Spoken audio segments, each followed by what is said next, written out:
Bom, então vamos seguir nosso estudo, né? A gente já está avançando bem no livro, já estamos em 70 e poucos por cento. Depois a gente tem que pensar, né? Se a gente vai estudar outro livro, como é que a gente vai fazer e qual seria. Mas aí vamos esperar a G voltar e aí eu vou conversar com ela também. Claro que Bom, vamos estudar outro livro, né? Imagina ficar quarta-feira sem a Aline ah, nos vamos, orientando.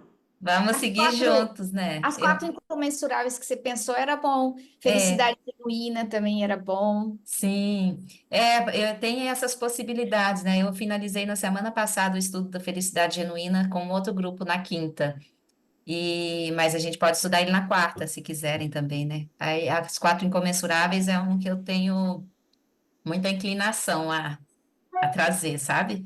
Mas aí eu vou conversar com a G depois, aí ver umas possibilidades, aí a gente faz uma enquete assim para ver o que vocês, que faz mais sentido Você para o tem, grupo, né? você tem grupo na quinta também, ô Aline? Sim, sim, tem um pessoal que fez o CIB, participa dos encontros de meditação que eu conduzo aqui, né? E tem outras pessoas de fora também. E aí esse grupo estava online, sabe? Que tinha duas pessoas que me acompanham, vamos dizer assim, fazendo as práticas, e elas estavam lendo Felicidade Genuína e estavam com muita dificuldade. Aí me pediram se eu podia ajudá-las, né? E aí acabou virando um grupo de estudo. E aí foram 14 meses de estudo do Felicidade Genuína. Nossa, É, foi bem legal, assim. Aí a gente finalizou na semana passada. Mas é um livro que a gente pode ver aqui também, se vocês quiserem, né? Mas depois a gente decide esse detalhe. E aí na quinta também tem esses encontros, então se alguém daqui quiser aparecer por lá em algum momento também é muito bem-vindo. manda a gente pra gente o link, o que que é. Tá, a gente ainda não definiu o próximo estudo também, mas com certeza vai ser Ah, um livro. Com certeza não, mas é bem possível que seja outro livro do Lama Alan Wallace. Mas decidindo tá. eu te falo para vocês. Mas vamos voltar então para o nosso, né? Antes de tudo, vamos fazer nossas preces. Sempre conectando nosso coração e mente ao coração e mente do Guru, aspirando realizar em nós a bodhicitta relativa e absoluta, que a gente possa verdadeiramente beneficiar os seres com sabedoria, compaixão.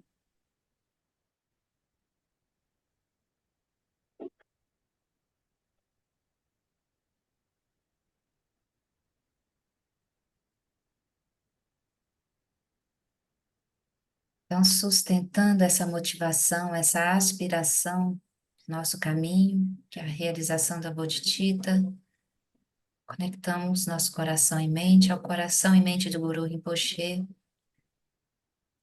e recitamos a prece de 7 linhas. Hum. Na fronteira noroeste de Odiana, no coração de um lótus, está sentado aquele renomado como Padmasambhava, que alcançou o espantoso Supremo Cid e está cercado por uma hoste de muitas daquines.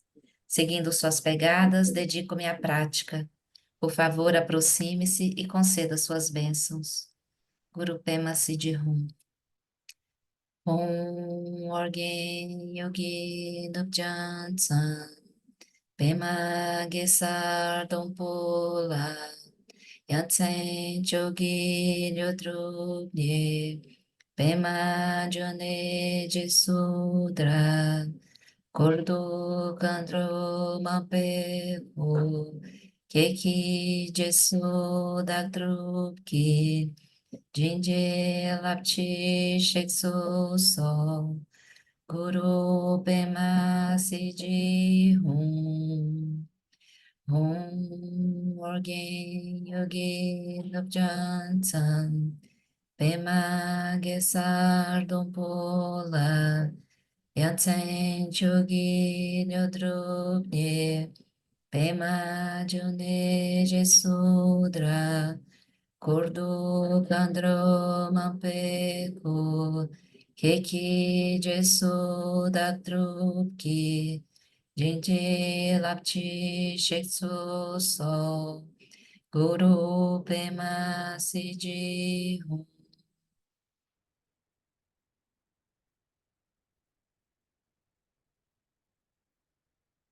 Refúgio Bodhicitta, no Buda, no Dharma e na excelente Assembleia da Sangha, até que alcance a iluminação, neles eu tomo refúgio.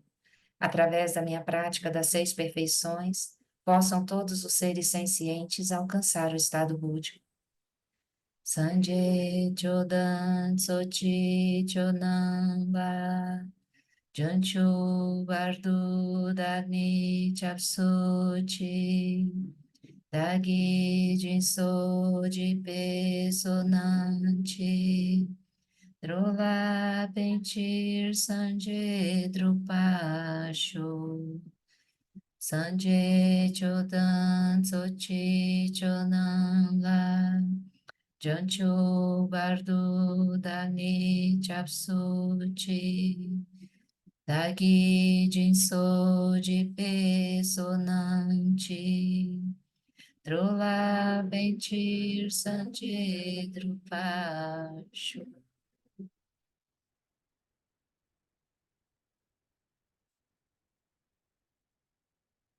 Então, seguindo a proposta das semanas anteriores, eu sugiro que a gente faça juntos uma meditação guiada pelo Lama com a tradução da G.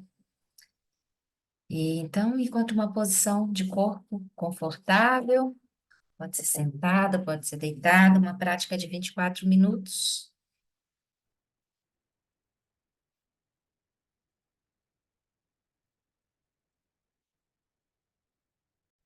Eu vou pedir que alguém sinalize se o áudio está funcionando direitinho.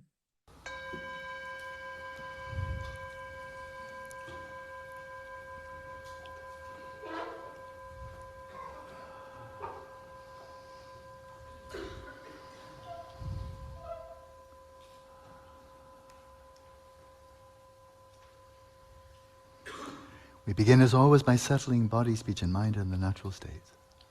Nós começamos, como sempre, estabelecendo o corpo, a fala e a mente em seus estados naturais.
Continuing to rest in that stillness of non-conceptual, discerning awareness. Continuando em repouso nessa consciência não conceitual e e discriminativa, open your eyes, abra os olhos, open all of the 5 sense doors. abra todas as portas dos 5 sentidos. Let the light of your awareness illuminate the space of the mind as well. E deixe também a luz da consciência iluminar o espaço da mente. We've done this before. Nós já fizemos isso antes. Rest in the stillness of awareness. Descanse na quietude da consciência. And nakedly be aware of all manner of appearances arising from moment to moment. E tome consciência de todas as aparências que surgem a cada momento. Resting in the stillness of awareness in the midst of the movements of sensory and mental appearances. Descanse na quietude da consciência em meio ao movimento das aparências sensoriais e mentais.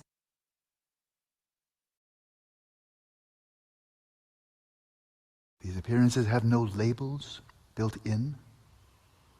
Essas aparências, elas não têm rótulos dentro delas. They do not by their own nature refer to anything else. Elas por si sós não se referem a nenhuma outra coisa. The colors are just colors. As cores são apenas cores. The thoughts are just thoughts. Os pensamentos são apenas pensamentos. By their own nature, they don't belong to anything. Pela própria natureza, eles não pertencem a ninguém. They don't refer to anything. Eles não se referem a coisa alguma. They're simply appearances arising and passing from moment to moment. São apenas aparências, surgindo e desaparecendo a cada momento.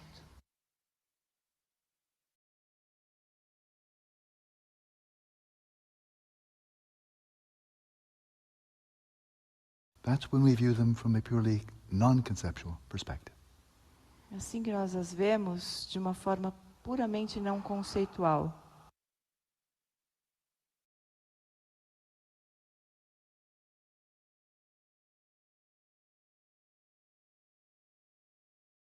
The mind is not just non-conceptual. Mas a mente não é apenas não conceitual. From this non-conceptual perspective of awareness, observe the conceptual activities of the mind. Dessa percepção da consciência não conceitual, observe as atividades conceituais da mente. And observe how the mind, the conceptual mind, conceptually designates objects. E observe como a mente conceitual designa conceitualmente os objetos.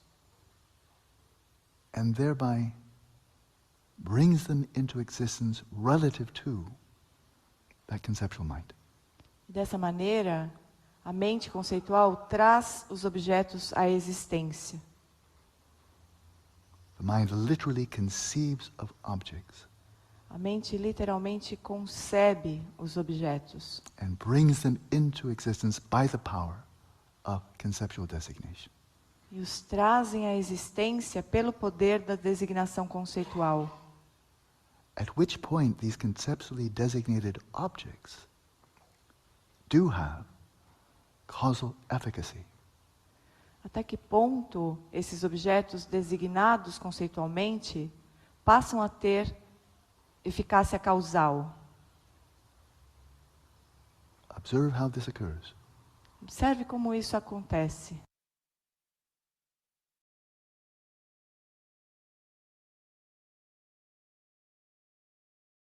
We hear a sound, Nós ouvimos um som. and the mind designates the Amém.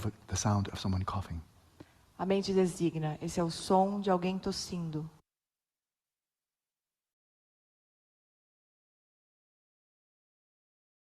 We see a color. Nós vemos uma cor. The conceptual mind apprehends it as the color of a sweater. E a mente conceitual apreende como a cor de um casaco.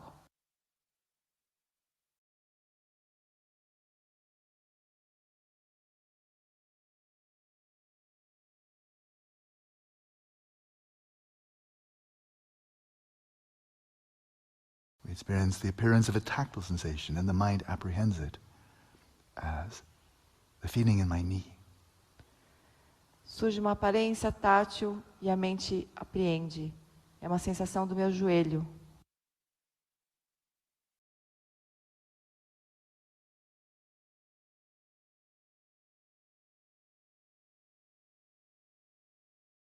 On the basis of appearances, the conceptual mind designates objects.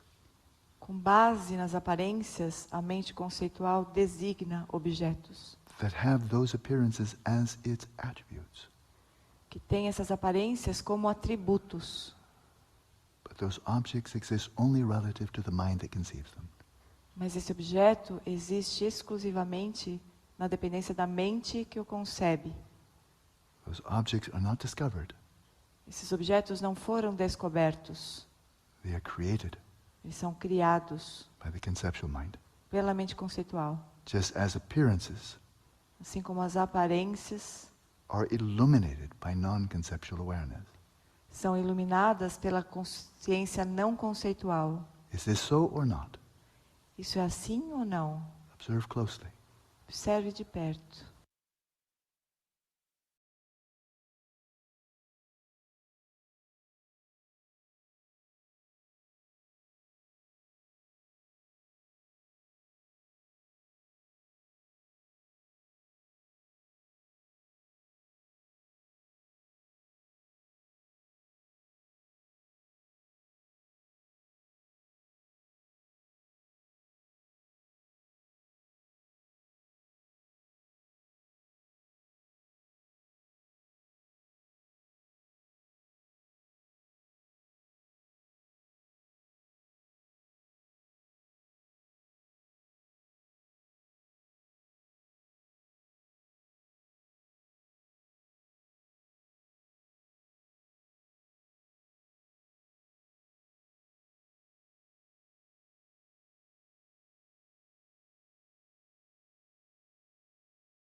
When you find yourself caught up in rumination, your awareness has fused with the discursive thinking. Quando você perceber que entrou em ruminação, e a sua consciência se fundiu com o pensamento discursivo, And your awareness goes to the referent of the thought. e a sua consciência for atrás do referente do pensamento, Which the conceptual mind designates. ao que a mente conceitual designou,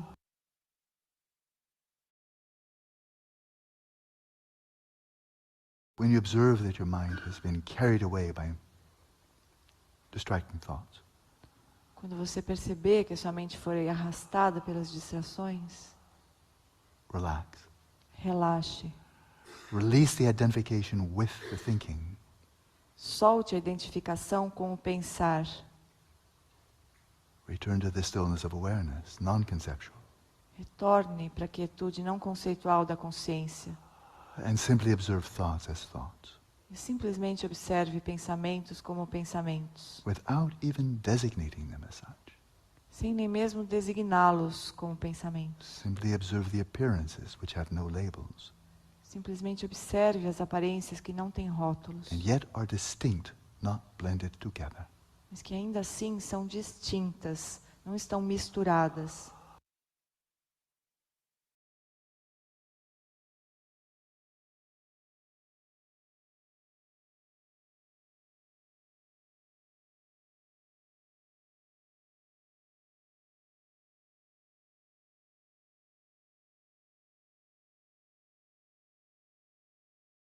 Observe how your mind perceives the world of appearances.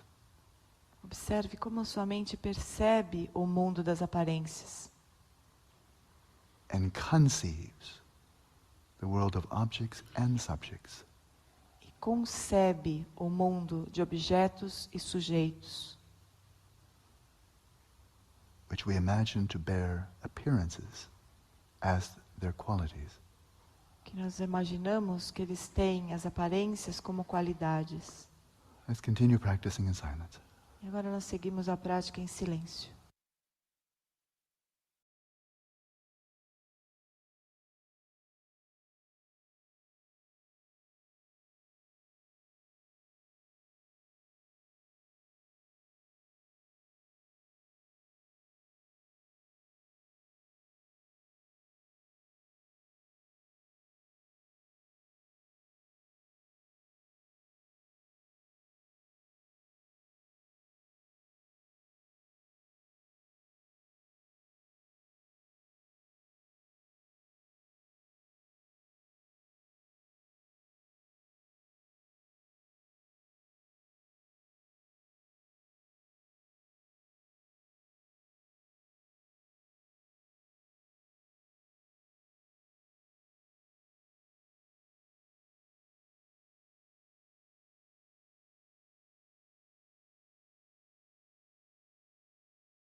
Muito bem. Lentamente retomando a interação com a tela, com o ambiente externo.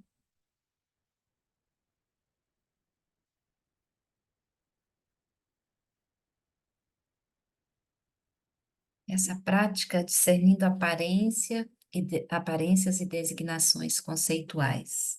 Eu quis trazê-la hoje, que eu acho que contemplando esse terceiro ponto, né, ela é muito útil, né, transformando a diversidade em apoio para o despertar espiritual.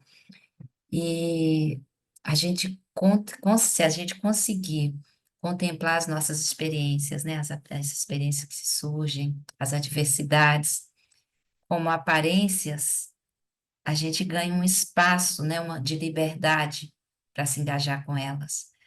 Porque quando a gente designa conceitualmente a aparência que surge, ela passa a ocupar um lugar na nossa vida, né? E a gente se fixa a ela, seja por apego ou aversão, e aí a gente se enrola e se confunde, né? Então, para trazer essas adversidades que surgem pela porta dos cinco sentidos e mais a consciência mental, né? Elas surgem como aparências puras, e a partir dessa designação, dessa atribuição de conceito e de utilidade nas nossas vidas, aquilo passa a ter um outro sentido na nossa experiência, né? Então, se a gente conseguir reconhecer essas aparências como aparências, a gente tem uma chance maior de não se fixar a elas por apego ou aversão, né? E a partir daí gerar trazer um outro significado e utilizá-las, né, como apoio para o nosso caminho, para o despertar espiritual. Então, isso serve para todos os momentos, né? Eu acho que é uma oportunidade da gente contemplar na nossa experiência mais comum, né?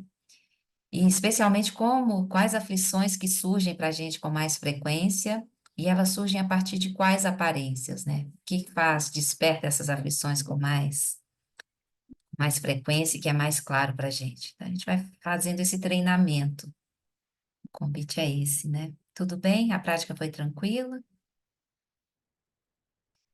Então, vamos tentar, né, reconhecer essas aparências como aparências e não como algo inerentemente real existente lá fora. Elas passam a existir a partir da nossa designação, né? Então, tem uma chance de a gente fazer elas existirem de uma outra forma. Vamos seguir com a nossa leitura, então? Se alguém quiser comentar qualquer coisa, pode abrir o microfone e falar, tá?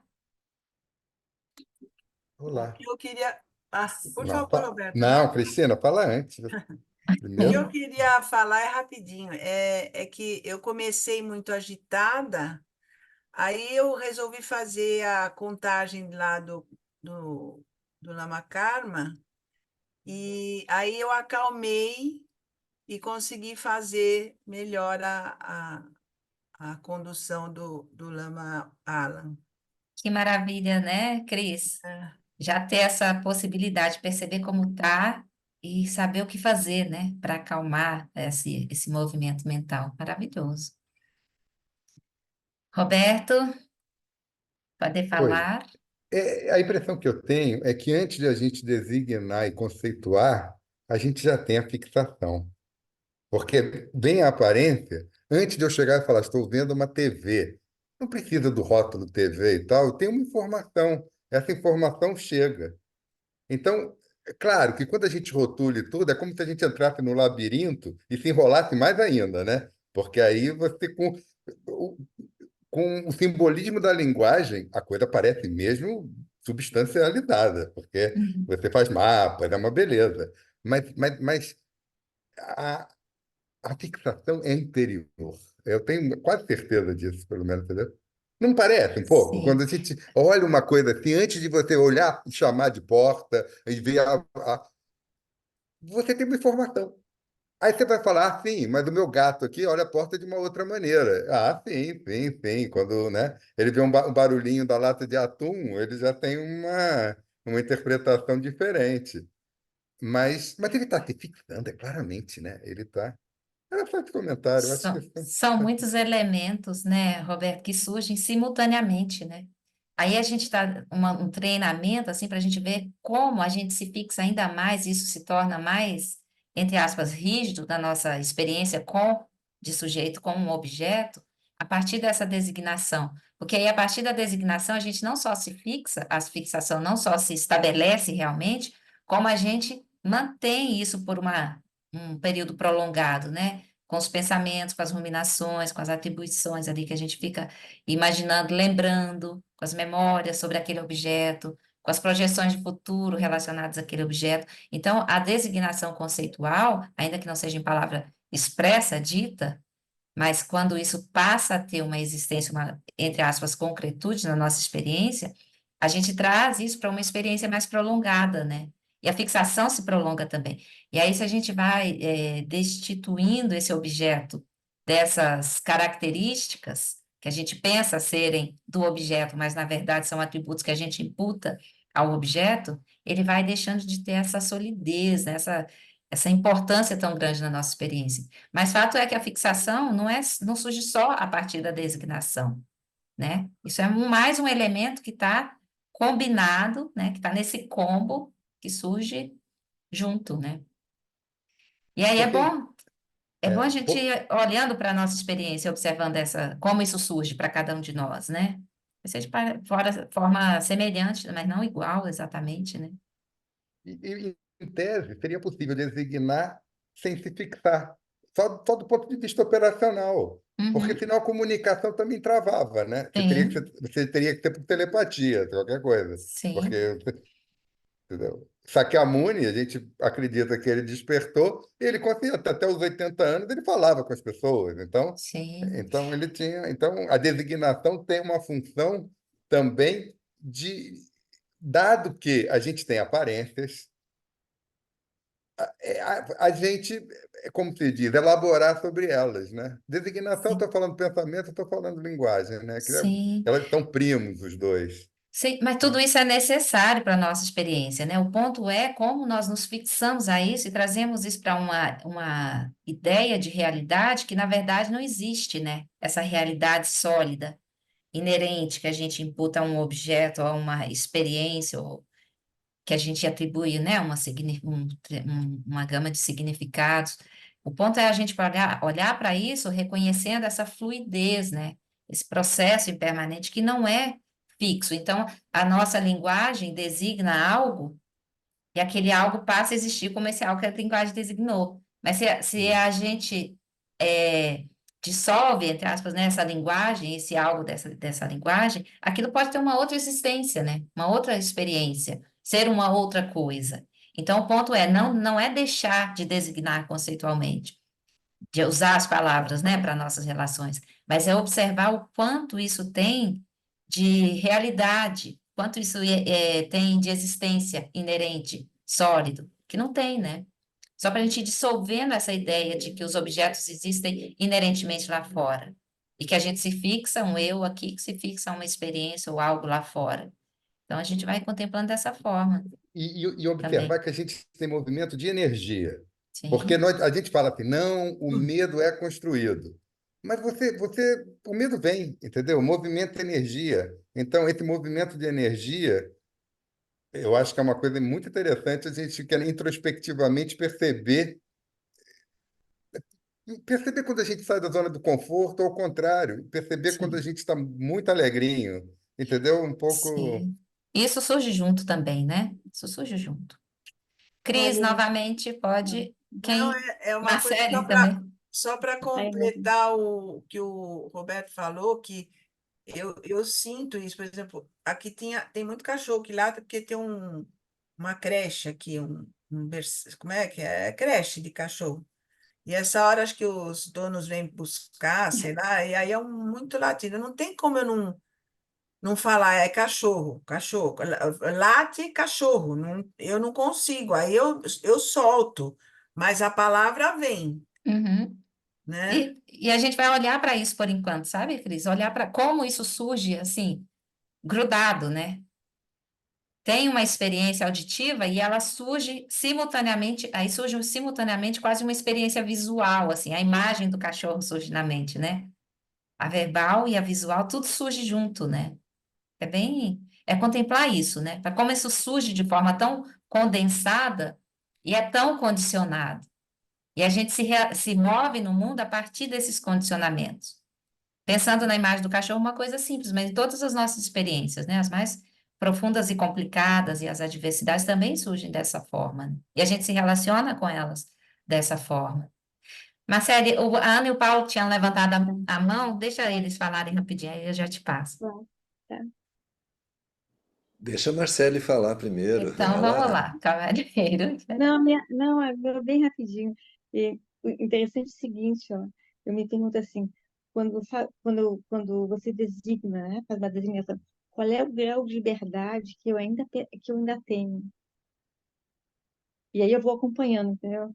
Então, Aham. assim, é muito interessante isso. Então, e tem situações que você, apesar de se designar, você tá no meio, tá falando com ela, tá na ação, mas você percebe que existe um espaço.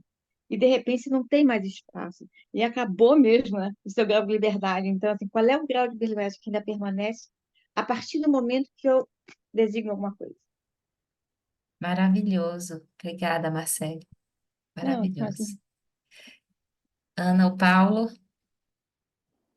eu já tinha compartilhado com o Roberto uma ocasião, uma experiência que depois de décadas com esse olho não enxergando, eu fui fazer um determinado exame oftalmológico e o médico colocou na maquininha lá umas figuras. Antes era sempre letras, eu estava até acostumado.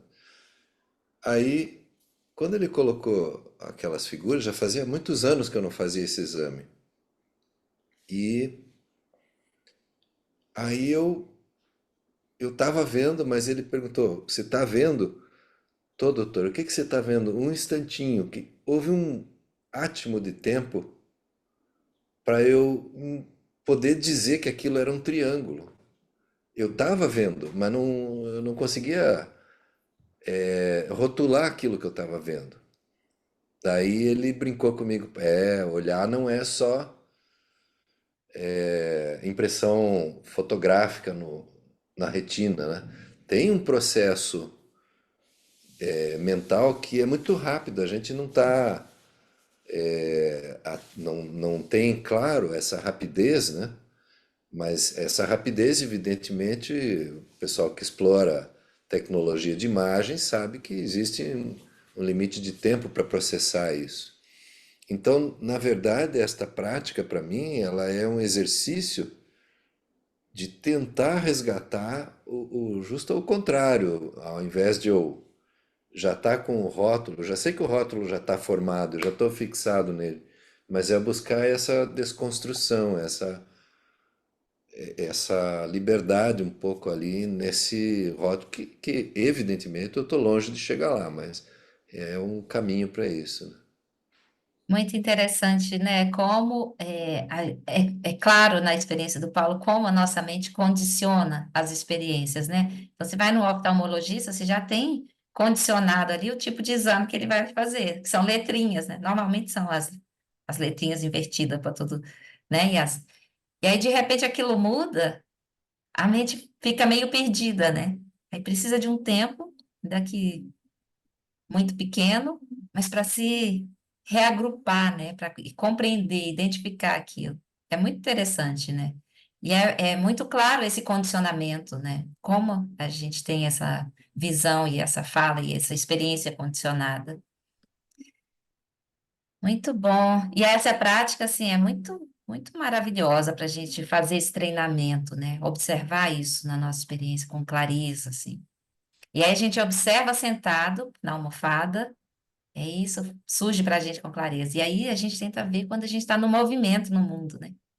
Quando a diversidade surgir e aquilo vier imbuída de nome, de valores, de lugar na minha experiência, e a gente se fundir com elas e não tiver o espaço de liberdade para se relacionar com consciência, com lucidez, aí a gente observa isso também, né? Observa que a gente está ferrado, porque tá grudado naquilo, né? E aí a gente lembra da Marcele, qual o espaço que eu tenho, qual o nível de liberdade que eu tenho, que eu posso relacionar com essa experiência, com todos esses nomes, e com essa memória de que já foi ou não foi, mas eu preciso ter esse espaço de liberdade para me relacionar com a experiência. Senão, sem espaço, não tem lucidez, sabedoria, e dificilmente a gente vai conseguir ultrapassar, né, as adversidades, as aflições. Vai treinando, treinando. Vamos seguir a nossa leitura um bocadinho. Nós paramos, então, estamos contemplando aqui o terceiro ponto, transformando a adversidade em apoio para o despertar espiritual. Eita vida, peraí. Estamos no... Deixa eu me encontrar de novo, gente. Só. No aforismo... Qual é o aforismo?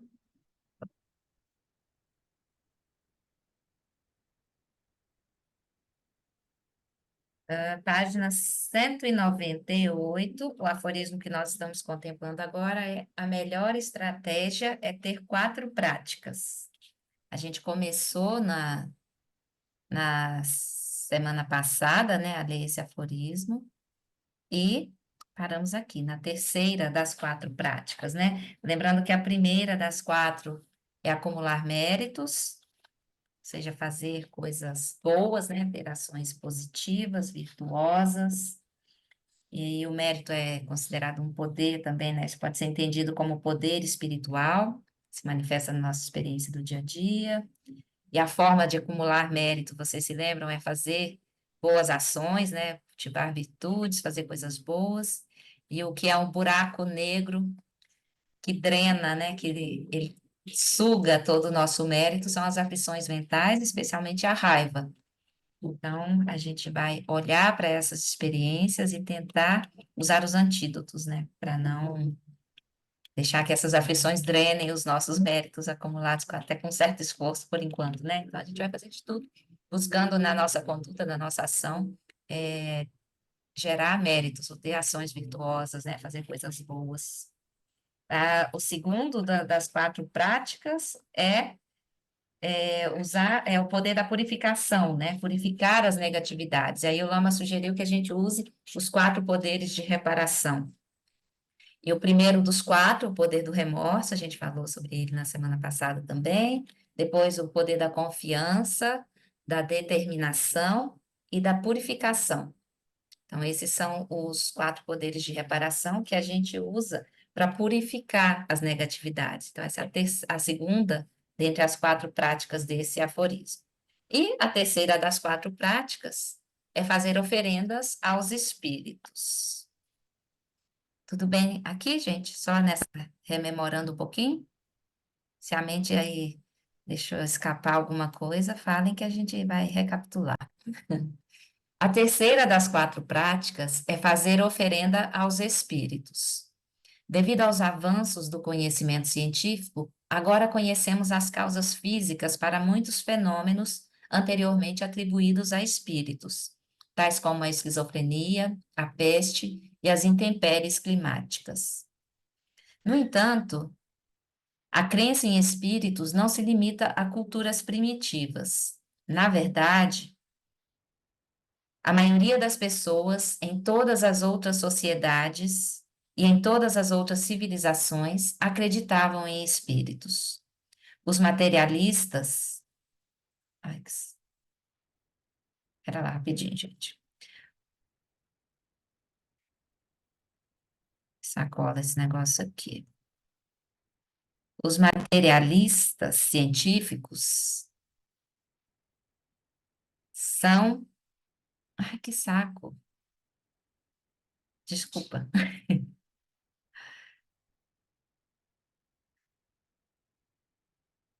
Que janela chata. Aí.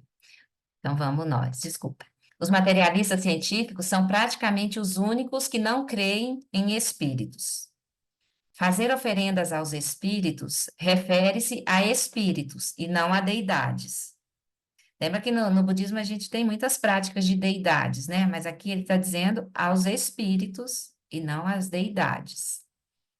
Eu vivi muito próximo aos tibetanos durante muitos anos e muitas vezes os testemunhei fazendo oferendas aos espíritos. Quando os tibetanos iniciam um retiro de meditação, por exemplo, a primeira coisa antes de começar é fazer oferendas aos espíritos com o seguinte pensamento: todos os espíritos da terra, água, árvores e ar, todos os seres invisíveis em torno de mim, eu estou em seu domínio. Vim praticar a benevolência e não fazer o mal. Então, por favor, não perturbem minha prática e nem criem obstáculos. Os tibetanos levam isso muito a sério. É semelhante ao antigo costume de visitar todos os vizinhos quando mudávamos para um novo bairro. Os tibetanos acreditam no benefício dos gestos amigáveis aos espíritos presentes em qualquer local, porque se você os desagradar, eles podem criar muitos problemas. Então, lembra que o budismo, quando surge no Tibete, ele já existia lá o Bon, né? Que é uma prática que tem muito essa relação com muitos rituais e tem isso muito vivo, né? Então, já era uma prática comum para os tibetanos. Então, a gente não tem essa, esse ensinamento e não faz normalmente essas oferendas aos espíritos, mas o Lama está trazendo que esse é um passo, né? Um ponto do treinamento da mente em 7 pontos. Desse ensinamento contempla também essa prática, né? Tudo bem, gente? Então, para nós, isso não é tão familiar, né? Tão comum assim, pelo menos por hora, né? Em todos os caminhos nas montanhas do Tibete, há um monte de pedras. Ao atravessar um caminho, a tradição é pegar uma pedra e atirá-la na direção da montanha, dizendo: que os deuses sejam vitoriosos. Esse é um gesto educado, como tirar seu chapéu. Mas que coisa chata isso daqui hoje, gente. Desculpa, você está vendo nessa aba que não sobe pelo meio comum. É com um gesto educado, como tirar seu chapéu ao encontrar alguém que possa habitar essa região, ou para os espíritos que possam habitar essa região. Os tibetanos tradicionalmente acreditam que se você demonstrar respeito quando começar a, que se você não demonstrar respeito quando começar a descer a montanha, os espíritos da montanha podem sentir-se ofendidos e fazer com que você caia de seu cavalo e quebre uma perna ou sofra qualquer outro incidente. Então, se você não fizer as oferendas aos espíritos, alguma coisa ruim vai te acontecer, né? Quando os chineses invadiram o Tibete, eles encontraram montes de pedras oferecidas aos espíritos em todos os lugares e os mandaram pelos ares. Os tibetanos ficaram só esperando para ver o que iria acontecer com os chineses. Quando nada aconteceu, os tibetanos concluíram que os chineses provavelmente tinham espíritos ainda mais poderosos ao lado deles. Mas espíritos realmente existem? Muitos ocidentais modernos não levam espíritos a sério, mas a ciência não provou que os espíritos não existem. Se examinar a questão dos espíritos e demônios no Ocidente durante a época da caça às bruxas, de 1450 a 1650, verá um quadro bem interessante. Muitas das milhares de mulheres, muitas das milhares das chamadas bruxas, mortas por europeus e americanos coloniais, eram viúvas vulneráveis. A caça às bruxas foi alimentada pela crença em demônios e, em particular, pela crença de que seres humanos poderiam ser possuídos por se casar com um espírito demoníaco. A caça às bruxas da história euro-americana traumatizou a civilização ocidental durante a mesma época em que teve origem a ciência moderna. Aqui, rapidinho, só uma observação. Essa época tem essa questão, né, usada para queimar muitas mulheres nas fogueiras, mas eu particularmente, tenho uma tendência a pensar e a entender, né, que não só essa ideia de espíritos demoníacos que possuíam aquelas mulheres, né, mas eram mulheres fortes, que tinham força, de tradições, que faziam práticas, né, tradicionais enfim, essas mulheres tinham voz, né? E aí, para um patriarcado vigente, mulheres com voz é um pesadelo enorme, então é melhor queimá-las, né? E aí se usa de todas as justificativas possíveis, né? Principalmente a igreja, né? Que É, foi quem mais participou, né? Desse ritual de queimar as mulheres, né? pois é. Então tem esse aspecto, né? Mas usando essa analogia, né, de que elas estavam possuídas por espíritos demoníacos e, enfim, parte da história da humanidade, né? A caça às bruxas, opa,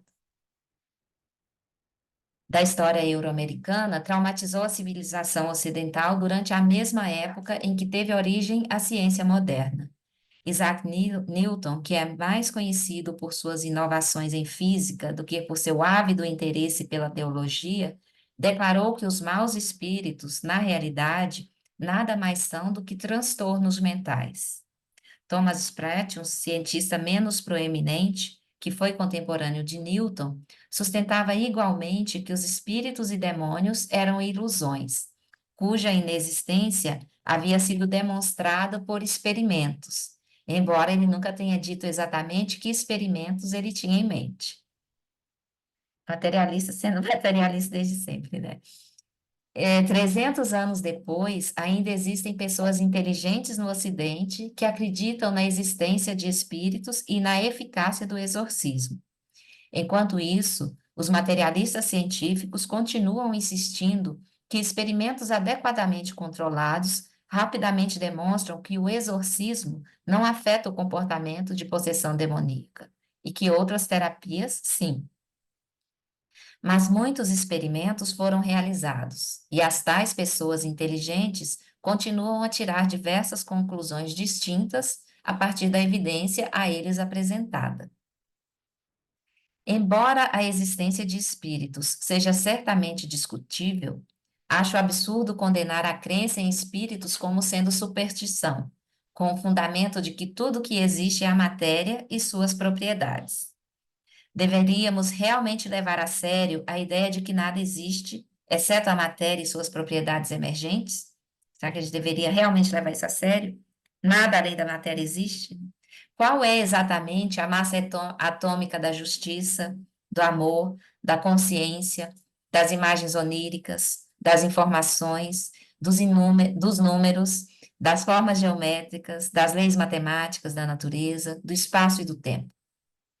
Qual é a massa atômica de todas essas coisas, né? A lista de fenômenos imateriais é imensa, e é preciso um enorme salto de fé para acreditar que, de alguma forma, tudo existe como configurações de matéria. Por que alguém iria acreditar nessa grande superstição dos nossos tempos? Talvez o fundamento dessa fé seja simplesmente o fato de que a ciência natural é boa unicamente em medir a matéria e suas propriedades. E se acharmos que os métodos da ciência física são nossos únicos caminhos para o conhecimento, estaremos, de fato, presos à estranha noção de que apenas a matéria existe. Se nosso único caminho para o conhecimento for a metodologia da ciência, seus instrumentos e técnicas, poderemos afirmar com confiança que a consciência não existe porque não há evidência científica objetiva de sua existência. A ciência não lançou luz sobre como ou por que a consciência teve origem, sobre o papel da consciência na natureza, ou sobre o que acontece com a consciência após a morte. A ciência não explica nada disso, né? Se não tivéssemos nenhum meio de conhecimento além da ciência, não saberíamos que a consciência existe. Saberíamos muitas coisas sobre eventos físicos, por meio de nossa consciência não demonstrada cientificamente. Mas o reino dos fenômenos mentais seria desconhecido.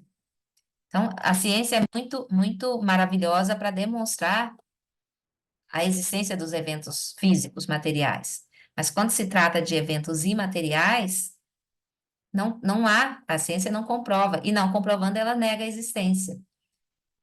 Então, esse é o ponto, né? Então, o Lama está falando sobre fazer oferenda aos espíritos e trazendo essa analogia, né? Essa fala sobre a ciência nega os espíritos, a existência de espíritos, mas, de qualquer forma, ela não tem como comprovar que existe nem que não existe, né? Então, se a gente não tivesse um meio de conhecimento além da ciência, a gente não saberia que a consciência existe, né? E nem de muitas coisas sobre eventos físicos que a gente percebe por meio da nossa consciência, que a própria ciência não demonstra, não tem essa condição de demonstrar, né? Não há, não há nenhuma evidência científica de que amebas ou esquilos tenham consciência. Podemos estudar seu comportamento e ver o quão rápido eles se movem quando chegam muito próximos ao calor, mas não podemos medir sua consciência. Pelo fato de a ciência não poder medir a consciência, isso significa que ela não existe? Pelo fato de a ciência não conseguir detectar espíritos, isso significa que eles não existem? Outros sistemas solares foram recentemente descobertos. Estatisticamente, é provável que existam outros planetas que tenham oxigênio e água. Se existirem formas de vida conscientes em outros sistemas planetários, eles não necessariamente se parecerão conosco, porque teriam evoluído de formas diferentes, pois estão em mundos diferentes. Seria lógico concluir que poderia haver seres sencientes em outros planetas tão diferentes de nós que não poderiam ser vistos e nem tocados, mesmo estando bem na nossa frente.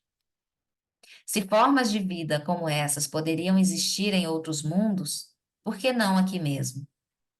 Se existissem aqui, poderíamos chamá-los de espírito. Tudo bem até aqui? Estamos na mesma página que o Lama, né? Ana quer falar? Paulo. Isso me faz trazer uma reflexão que eu já coloquei até num estudo do Bon também, que é xamânico, é mais xamânico, porque quando a gente fala de seres sencientes, a gente não inclui as plantas, os verdes, mas para mim eles também fariam parte de seres sencientes. Se você não der atenção, não fizer a poda, não tiver um carinho com elas, elas vão não sentir que ela gosta mais desse lugar do que aquele outro, elas também não vão para frente, entendeu? Então isso e é realmente uma coisa que para mim, ser senciente, eles também fariam parte dessa categoria dos seres sencientes, né? Enfim, era essa colocação que eu ia fazer. Maravilha, Ana. É interessante da gente contemplar esse aspecto, né? Porque as diferentes tradições têm diferentes cosmologias, né? Por exemplo, se a gente pensa também, a gente está falando do Bon, né? Uma tradição tibetana anterior ao budismo, que tem esse ritual xamânico, tem outras experiências, né? E se a gente pensar também. Já leio sua mensagem aqui, Darcy. Se a gente pensar também nas culturas, nos povos tradicionais do Brasil mesmo, né? As diversas cosmologias desses povos, rituais, práticas, né? Eles incluem os espíritos e incluem toda a natureza como seres vivos, né? Eles não usam o termo seres sencientes, mas tudo tem vida. A montanha é viva. Não só a planta, né? Porque a planta a gente vê crescendo, e claro, para eles a planta é viva também, é vida, lógico, né? E tem o espírito da planta, né? Mas eles vão além, né? A montanha é viva, por exemplo. O rio é vivo. Tudo é vivo, né? Então, cada uma desses conteúdos, dessa cosmologia mais abrangente, que tudo abarca, dos povos tradicionais, eles têm espíritos que regem essas seres, né? Entre aspas, assim. E é interessante a gente contemplar por esses outros olhares, né? É muito interessante. Apesar, Aline, de que, assim, eu, por exemplo, tenho dificuldade de visualização e até assim, acreditar em uns espíritos que possam estar aqui, eu acredito, assim, mas eu não tenho muita crença nisso, né? Tanto é que eu já morei num lugar que tinha acabado de morrer um casal, aí eu fui, era o único apartamento que tinha, uma cidade pequeníssima, e eu falei assim, ó, vou ter medo de quem? Né? Dos espíritos que, coitados, morreram por asfixia de gás carbônico? Não, né? Então, não é uma coisa que me, assim, ai, nossa, vou ter que fazer, né? Apesar de que eu tenho um grande respeito, um respeito profundo, porque é algo que eu não conheço, e se eu não acredito, como é que é aquele ditado? Como é que é? Não Que no, acredito, que que, no acredito nas brujas, pero que las hay, não hay. acredito nas bruxas, mas que elas, né? Exato, tem que respeitar, né? Ainda que não tenha isso como parte, né, da sua experiência, assim, essa É, crença. Mas o respeito sempre é bom, né? É sempre necessário, importante, assim. Mas é interessante é, a gente ver também como tem essas ideias construídas, né? Porque diferentes culturas, diferentes cosmologias têm diferentes práticas e abordam diferentes aspectos da existência, material e imaterial. É muito legal a gente ler, é, aprender sobre isso, né? Ler. uhum. Muito bom. Deixa eu ver o que que o Darcy falou aqui para gente. Se vocês quiserem conhecer o que sustenta fortemente o pensamento do Alan Wallace na área de ciência, segue o curso gratuito sobre idealismo analítico. O link está aqui no chat que o Darcy compartilhou com a galera. Fala Só, para só, um fa- pouquinho. só, só fazendo uma observação, que o idealismo foi um pensamento de Platão, né? O idealismo platônico, então já tem muito tempo. Quando o Castrup coloca analítico, é porque ele usa a razão para chegar a determinadas conclusões. Então, primeiro que ele destrói o fisicalismo, como o Alan Wallace faz exatamente igual, e depois ele vem com essa ideia. E é interessante que é um indivíduo que não tem religião, mas que coloca como a base de toda a existência, a natureza da existência, se chama consciência fenomenal.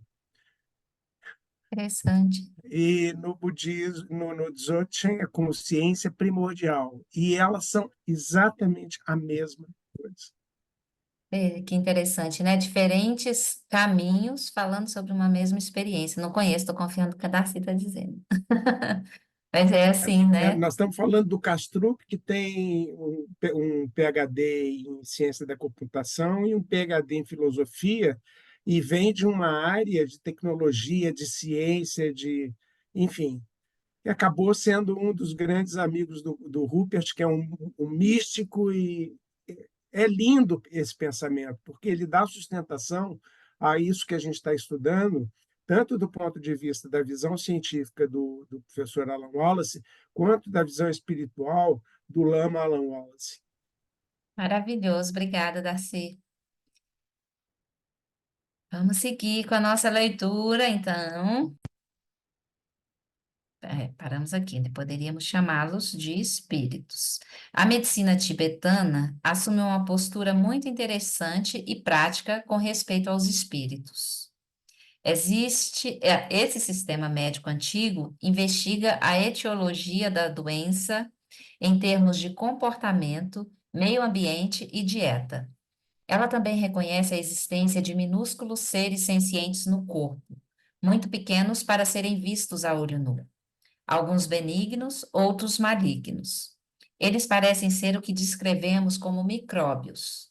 A medicina tibetana também descreve uma classe de doenças causadas por espíritos que não podem ser curadas com remédios. Essas doenças são tratadas por práticas espirituais ou oferendas feitas por um lama. Os tibetanos levam os espíritos bem a sério. Interessante, né, da gente saber pensar nisso, né? Mas eu não conheço, talvez a série conheça, ninguém aqui no Brasil que tenha essa prática, que trate com essa visão. Darcy, conhece alguém da medicina tibetana? Não conheço ninguém também. Do John Limpa, mestre de Dzogchen do século XIX, opa, escreveu, em geral, suba. As criaturas vivas experienciam aquilo que trouxeram para si mesmas, como uma aranha fica presa em sua própria rede.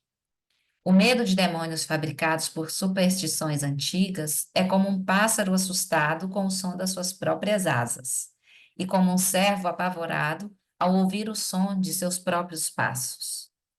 Saiba que não há demônios, exceto os que você mesma criou. Ele discorreu sobre esse ponto, afirmando que a ampla gama de espíritos malévolos e demônios conhecidos no budismo são, na verdade, manifestações da delusão, do ódio e do apego, e que não existem verdadeiramente em nenhum lugar fora de nosso próprio ser. Essa declaração parece ser, pelo menos à primeira vista, incrivelmente semelhante à observação de Newton.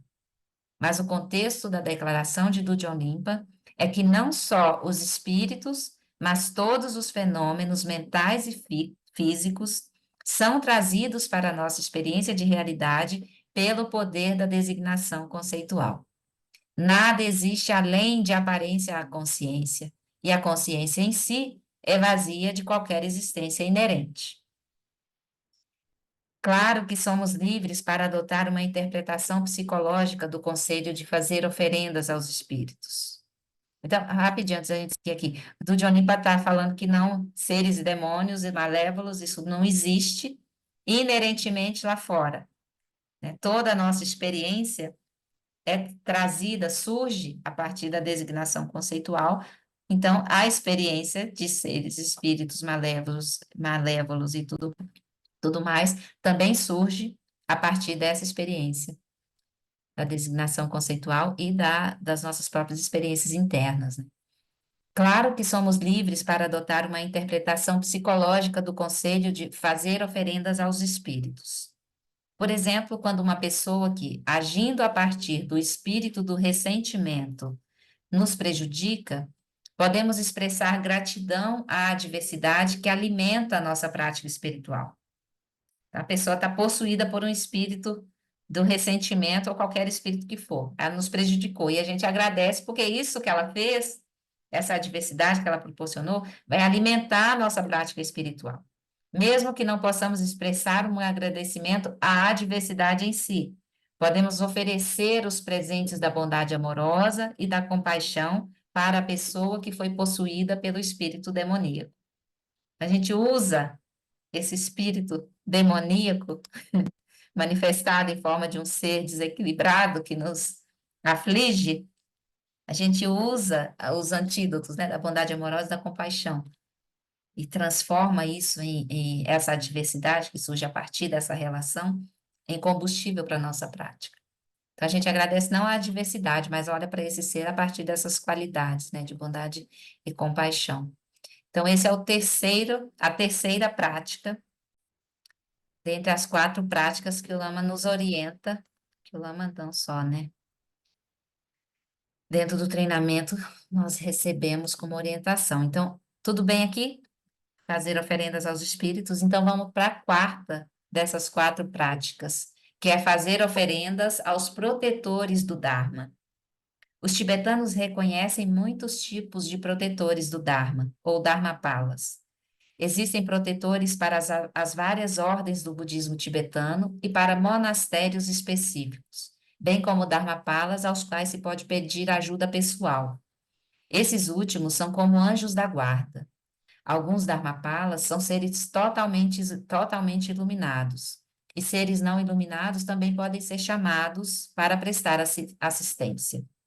O Dharmapala mais poderoso, o melhor protetor da prática do Dharma, é a Bodhicitta. A motivação da Bodhicitta relativa transforma toda a vida, incluindo a adversidade, no caminho para o despertar espiritual. A Bodhicitta absoluta corta e atravessa os obstáculos com um insight sobre a natureza última, a vacuidade.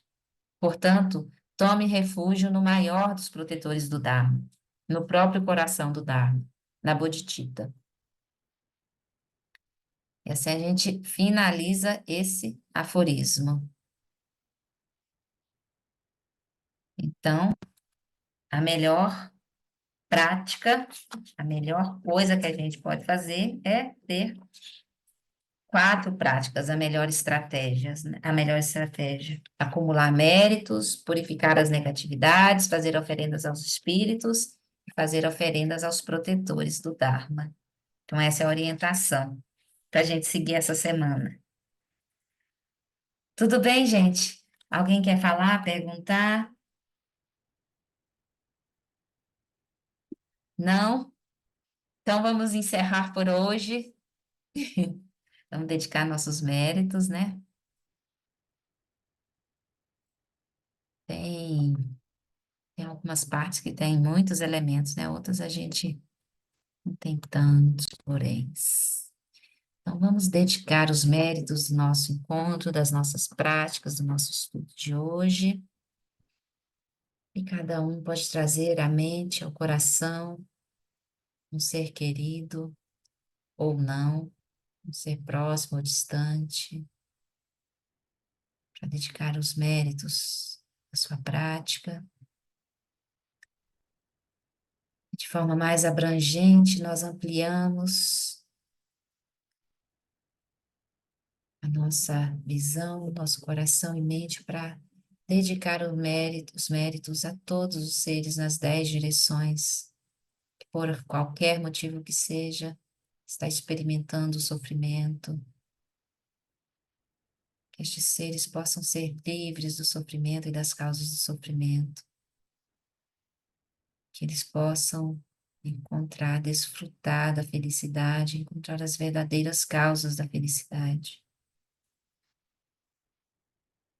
Por esta acumulação de méritos, possa eu obter a onisciência que tudo vê e possam todas as falhas ser superadas. Que do turbilhão de ondas revoltas do nascimento, velhice, doença e morte deste oceano do Sansara, possa eu liberar os seres. No reino cercado por anéis de montanhas nevadas, você é, sem exceção, a fonte de todo benefício e felicidade. Poderoso Avalokitesvara, Senhor da compaixão Tenzin Gyatso, que seus pés de lótus permaneçam firmes por centenas de éons. Garira weko edin kansum pandande wamalu juene cherezi wantenzin jatsoye japelkaje bardo tenjuchi. Garira weko edin kansum pandande wamalu juene cherezi wantenzin jatsoye japelkaje bardo tenjuchi. Prece de longa vida ao Lama Alan Wallace, que o professor Shakyamuni, o grande Vajradhara e aquele que sustenta os mistérios de todos os Jinas Padmasambhava possam firmar os pés de lótus daqueles que sustentam os ensinamentos e fazem com que os feitos do Buda brilhem como o sol e a lua. Aquele que derrama uma grande chuva de amor sobre seres em terras distantes e sustenta-os com o néctar dos ensinamentos do Buda, aquele limitadamente afortunado, o grande ser conhecido como Alan Wallace, possa sua vida ser longa. Em Jambudvipa em geral e especialmente no Ocidente, você ilumina os ensinamentos dos Jinas como a luz do sol. Ó Mestre, possam sua longevidade e seus feitos ser muito extensos, e possa você guiar todos os seres no caminho da liberação.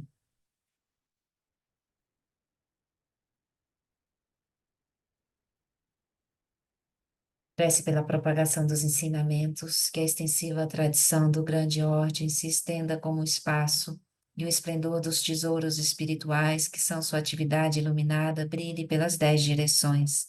Que os sinais da virtude irradiem-se até preencher os cantos longínquos da terra, e os ensinamentos durem e floresçam. Que a grande tradição do Abade Shantirakshita, do mestre Padmasambhava e do rei Tristan Deutsen possa florescer e permear os 3 reinos. Que a presença das 3 joias nunca se separe do fluxo mental dos seres, assegurando assim o sublime bem-estar através dos 3 tempos. Quem Lobcho Sun Ring Luche Zanlin Sasun Chaparpel Troju Chosun Namada Midra Dosun Queleixo.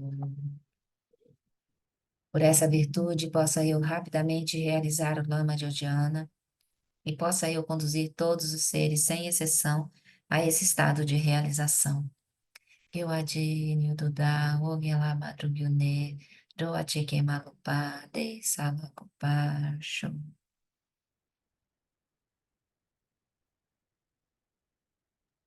Muito bem, finalizamos aqui.